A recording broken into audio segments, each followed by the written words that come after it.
તો કે પત્રિકા લઈને ખીચકાઈને આમ ઊંચો મારી દીધો, કાંઈ વાંધો નહીં. પણ મેં કીધું મારા નામ ઉપર કદાચ થૂકી દે તોય મને વાંધો નથી.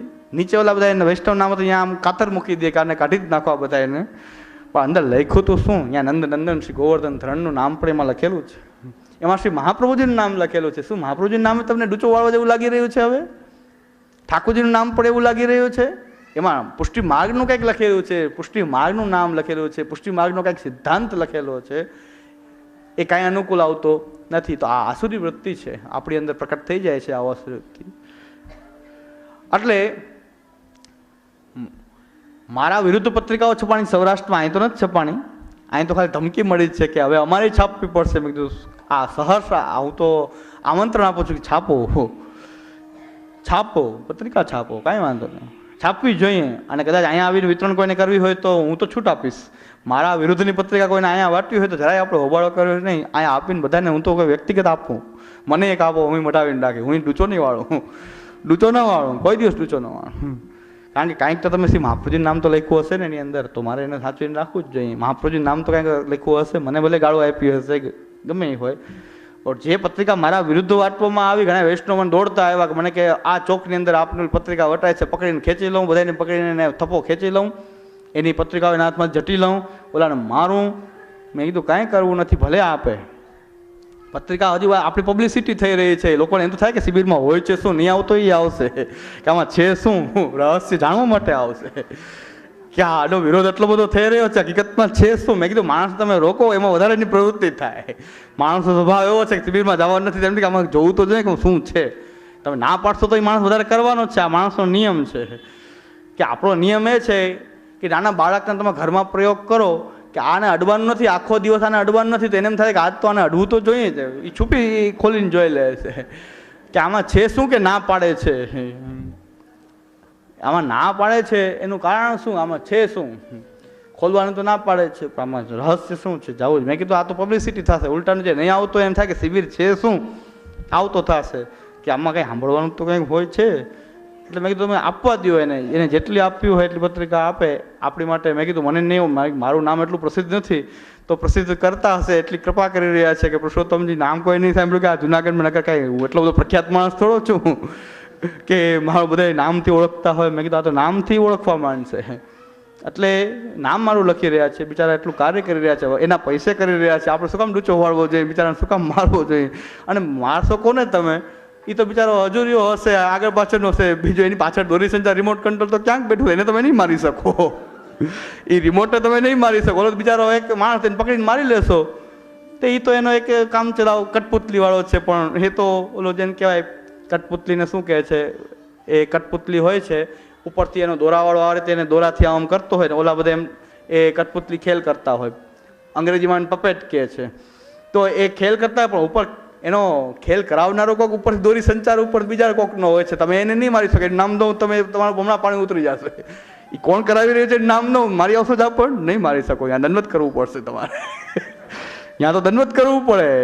એ ત્યાંથી આ થયું છે આ બધું, ત્યાં તમારે જઈને સાષ્ટાંગ દંડવત કરવું પડશે. એટલે આપવા દો, કંઈક કૃપા છે, નિર્હેતુકી કૃપા છે વલ્લભકુલની, તો એ કૃપાના પાત્ર આપણે બનવું જોઈએ. પણ કદાચ કોઈને પત્રિકા છાપવી હોય, અહીં પણ કીધું છે કે પત્રિકા અમારે પણ પછી છાપવી પડશે તો છાપે, આનંદથી છાપે પત્રિકા. આપણે એનું વિતરણ કરશું, હું રાખું. મારા વિરુદ્ધ જેટલી પત્રિકા છે હું રાખું છું, સંભાળીને ફાઇલ કરીને રાખું. જરાય એને કાંઈ હું આમ ડૂચો વાળતો નથી. કાંઈ હું વિચારું છું કે આપણે કંઈ કેના ઉપર નિર્દેશ કરી રહ્યા છે, એ શું નિર્દેશ કરી રહ્યા છે. અને શાસ્ત્ર એમ કહે છે કે નિંદા કરનારો આપણો પરમ મિત્ર છે. નિંદા કરનારો એ પરમ મિત્ર છે. કારણ કે ધોબી જે છે ખાલી મેલ ધોવો હોય કપડામાંથી તો પૈસા લે છે. ધોબી જે છે એ જો મેલ કાઢવો હોય તો પૈસા લે છે, ખાલી કાપડાનો મેલ કાઢે છે. અને શાસ્ત્ર એમ કહે છે કે આપણી અંદર રહેલું જે પાપ જે છે આપણી નિંદા કરનારા વચ્ચે વેચાઈ જાય છે. જેટલા આપણા નિંદકો જે છે એની વચ્ચે આપણું જે પાપ હોય એ બધું એ બધા વચ્ચે વેચાઈ જાય, સમભાગે એ બધા પ્રત્યે. જેટલા મેં પત્રિકા લેશે આપણું પાપ મેં એટલું જ દૂર થશે, બધા વચ્ચે વેચાઈ જશે. એટલે આપણી તો પર કૃપા કરી રહ્યા છે, શા માટે આપણે એનો વિરોધ કરવો જોઈએ? એ તો કૃપા કરી રહ્યા છે. નિંદા કરનારા આપણા પરમ મિત્ર છે. કે જે આપણને વગર પૈસે આપણા અંતઃકરણનો મેલ ધોઈ રહ્યા છે, અંતઃકરણનો શુદ્ધ કરી રહ્યા છે વગર પૈસે, એના પાછળ એના ખર્ચો કરે, આપણો કાંઈ ખર્ચ નહીં. એ પોતે પત્રિકા છપાવવાની પોતે ખર્ચો કરે ને પોતે હેરાન થાય ને ગામડે ગામડે દેવા જાય બધું. એટલે આ પ્રકાર જે છે, પણ જીવ સ્વભાવથી કોઈ ગુસ્સો આવી જાય, સામે દેખાઈ જાય તો ગુસ્સો આવી જાય, પણ પાછું જ્ઞાન પણ પ્રકટ થઈ જાય કે નહીં, આને આપણે ગુસ્સો ના કરવો જોઈએ, આ તો આપણું હિત કરનારા હિતેશી છે, એટલે આપણું આટલું પાપ ધોવે છે, આપણામાં કંઈક દોષ હશે તો આપણું દૂર થઈ જશે, સારું કાર્ય કરી રહ્યા છે. એટલે તો કમસે કમ જાગૃતતા તો આવે, કંઈક સિદ્ધાંત આ કંઈક આપણે જે હાવ દબાવી દીધા છે કંઈક ખુલે તો ખરા. તમે શિબિર કરો, એક શિબિર થાય, બીજી શિબિર થાય, વૈષ્ણવ બધા એકત્ર થાય, બધી જગ્યાએ સાંભળે, પણ વિવેક બુદ્ધિ કંઈક જાગૃત થવી જોશે વૈષ્ણવની અંદર કે સાચું શું ખોટું શું. તમારે પોતે જો અધ્યયન કરતા હશો તો કેટલું પાણી છે એ મપાઈ જશે, કેનામાં કેટલું પાણી છે એ તમે પોતે અધ્યયન કરતા, બાકી બધી તાલી જ પાડવાના છો. જો ઉપલો માળ જેને એ ભાડે આપ્યો હશે તાલી જ પાડશે, વાહ વાહ વાહ, કૃપાનાથે રસ્તો બતાવ્યો, કૃપાનાથે રસ્તો બતાવ્યો, નરકનું દ્વાર બતાવ્યું, તને અધોપતનનો રસ્તો તો બતાવ્યો, પણ અધોપતનનો રસ્તો બતાવ્યો. મહાપ્રભુજીના સિદ્ધાંત વિરુદ્ધ તો અધોપતન છે આપણું. શ્રી મહાપ્રભુજીના રસ્તો તો બે હોઈ શકે, ઉપર ચડવાનો હોઈ શકે ને એક પડવાનો હોઈ શકે. રસ્તો તો બે પ્રકારનો હોઈ શકે, એક ચડવાનો પણ રસ્તો હોઈ શકે, એક પડવાનો રસ્તો હોઈ શકે, પાડવાનો રસ્તો હોઈ શકે. એટલે કેમાં શું છે એ તો આપણે બુદ્ધિનો ઉપયોગ કરવો જ પડશે, એનો પણ થોડોક ઉપયોગ આપણે કરવો જ જોઈએ. એ બુદ્ધિનો ઉપયોગ કેવી રીતે થશે? રોજ આપણે ગ્રંથોનું અધ્યયન કરવું પડશે. ગ્રંથ સર્વે રસરૂપ કીધા પોતાને સિદ્ધાંત. મહાપ્રભુજીના ગ્રંથોનો સિદ્ધાંતોનું અધ્યયન મનન ચિંતન નિરંતર કરવું જ પડે, નહીં તો આપણે ફલ પ્રાપ્ત ન થાય. પુષ્ટિ માર્ગ કોઈ કહે છે કે પુષ્ટિ માર્ગમાં કાંઈ કરવાનું હોતું નથી, સાવ ખોટી વસ્તુ છે. પુષ્ટિ માર્ગમાં કોઈ સાધન નથી, સાવ ખોટી વસ્તુ છે. અહીં તો બહુ એક સાધના છે, પુષ્ટિ માર્ગની અંદર એક સાધના છે. એ સાધના પણ એક સાધના હંમેશા એ કઠિન હોય. અને આપણા શ્રી દામોદરદાસજી કહે છે, હું નથી કહેતો કારણ કે હું તો ખોટો હોઈ શકું, પણ દામોદરદાસ હસાનીજી એમ કહી રહ્યા છે કે એ માર્ગ હાંસી ખેલ કો ના હે, હસવા ખેલવાનો આ માર્ગ નથી. આ માર્ગ તો કંઈક ઉત્કટ વિરહ તાપ ક્લેશ વાળો આ માર્ગ છે, અને આ માર્ગ હાંસી ખેલનો તો નથી જ. એટલે એ દામોદરદાસજીનું વચન છે. આપણા પૂર્વજ મૂળભૂત વૈષ્ણવ એ શ્રી દામોદરદાસજી કહે છે કે એ માર્ગ હાંસી ખેલ કો નહીં, આવો હાંસી ખેલ કરવાનો માર્ગ નથી. સાધન આપણું શું છે? આપણા માર્ગમાં એક તો આ શંકા કાઢી નાખીએ કે સાધન ના હોય. હરિરાયજી પણ કહે છે સાધન તો છે, ભાવરૂપ સાધન છે. અને બહુ સુંદર શ્લોકો ગોપીનાથ પ્રભુચરણના એ શ્લોકો અદ્ભુત છે. એ કહે છે કે દેહ દ્રોણ્યામ યાસુનામ પરંપારમ ભવાંબુદેહે, અને જે આ દેહરૂપી નૌકાને પ્રાપ્ત કરી અને ગુરુણાકર્ણ ધારીને જ ઉતાર્યા સ્વોપદેશત, કે આ દેહરૂપી આ નૌકાને પ્રાપ્ત કરી અને જે તરવાની ઈચ્છા રાખે છે, કોને? પરંપારમ ભવાંબુદેહે, આ ભવસાગરને જે પાર કરવાની ઈચ્છા રાખે છે. અને જો મહાપ્રભુજી જેવા ગુરુરૂપ કર્ણધાર હોય અને એના ઉપદેશ પ્રમાણે જો ચાલવામાં આવે તો ઉપદેશથી મહાપ્રભુજી અંગીકૃતૌ સમર્યાદઃ, ઉપદેશથી આપ પોતાના જીવને એ દિશા બતાવે છે. કર્ણધારે ગુરુના કર્ણધારેણ ઉતાર્યા સ્વોપદેશતઃ, પોતાના ઉપદેશથી આ ભવસાગરને પાર આપ પહોંચાડે છે. શ્રી મહાપ્રભુજી બીજું કંઈ પ્રમેયબલ નહીં, કોઈની માટે પ્રમેયબલ આપે બતાવ્યું પણ હશે, પણ દરેક જીવો માટે તો આપ કહે છે પોતાનો ઉપદેશ. એ ઉપદેશ પ્રમાણે જો ચાલવામાં આવે તો આ દેહરૂપી જે નૌકા છે એમાં બેસીને આપણે પાર ઉતરી જઈએ. આપણે કંઈક જુદા છીએ, દેહ કંઈક જુદો છે. આ નૌકા છે, આપણે બેસનારા છીએ, મુસાફર છીએ, જે આ નૌકામાં અત્યારે બેઠા છીએ.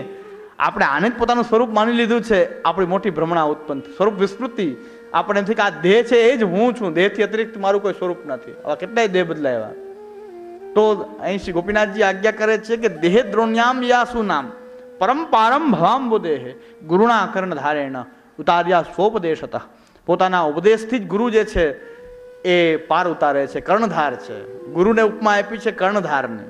કર્ણધાર એટલે કે નાવ છે એ દેહ છે, અને એમાં બેઠેલા મુસાફિર એ જીવ છે, અને ગુરુ જે છે એનો કર્ણધાર છે. નાવને જેમ ચલાવે, હલેસા લગાવે એ પ્રમાણે નાવ ચાલે.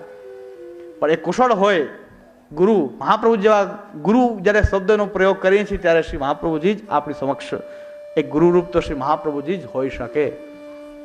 એટલે આપણા પુરુષોત્તમજી, સુરતના પુરુષોત્તમજી આજ્ઞા કરે છે, હું નથી આજ્ઞા કરતો, પણ પુરુષોત્તમજી એમ આજ્ઞા કરે છે કે શ્રી મહાપ્રભુજી જે છે એ સર્વના ગુરુ છે અને દીક્ષાદાતા જે છે ગુરુદ્વાર રૂપ છે. આ સિદ્ધાંતના પ્રતિપાદક અહીં સુરતના મહાન 10 દિગંત વિજયી આચાર્ય શ્રી પુરુષોત્તમજી છે.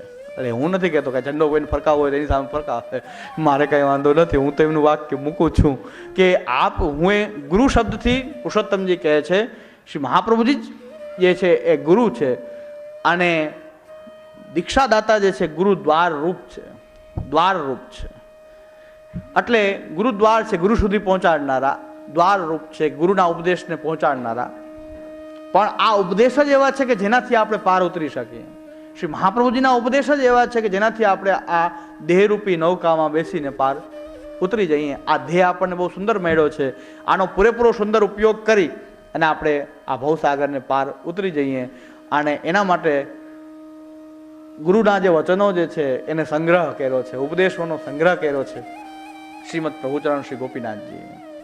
આ સાધન દીપિકા નામના ગ્રંથની અંદર શ્રી મહાપ્રભુજીના ઉપદેશોનો જ સંગ્રહ કે જે આપણને માર્ગદર્શન આપે. મસાલની જેમ શ્રી ગોપીનાથ પ્રભુચરણ આપણે આગળ ચાલી રહ્યા છે સાધન દીપિકા દ્વારા. તમે એ પ્રકાશમાં ચાલ્યા જાઓ, નિશ્ચય તમે ભગવત પ્રાપ્તિ કરશો. એવો અદ્ભુત ગ્રંથ, ભગવત પ્રાપ્તિ સુધી પહોંચાડી દે એવો અદ્ભુત ગ્રંથ આ સાધન દીપિકા છે.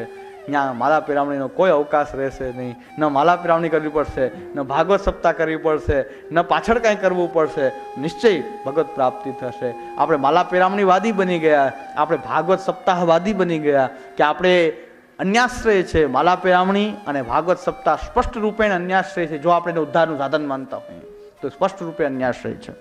આનાથી મોટો અન્યાશ્રય બીજો કયો હોઈ શકે કે જે આપણે પ્રભુની સેવા, પ્રભુને આશ્રય ન માનીએ અને વિધિને આશ્રય માનીએ, માલા પેરામણી નામની વિધિને આશ્રય માનીએ અને એનાથી આપણે માની લઈએ કે આપણો ઉદ્ધાર થઈ જશે. તો આવું સાધન દીપિકા જેવો ગ્રંથ ગોપીનાથજી આપણને આપે નહીં. તો શ્રીમદ પ્રભુચરણનું સ્વરૂપનું ચિંતન કરીએ. પહેલાં તો સૌથી પહેલાં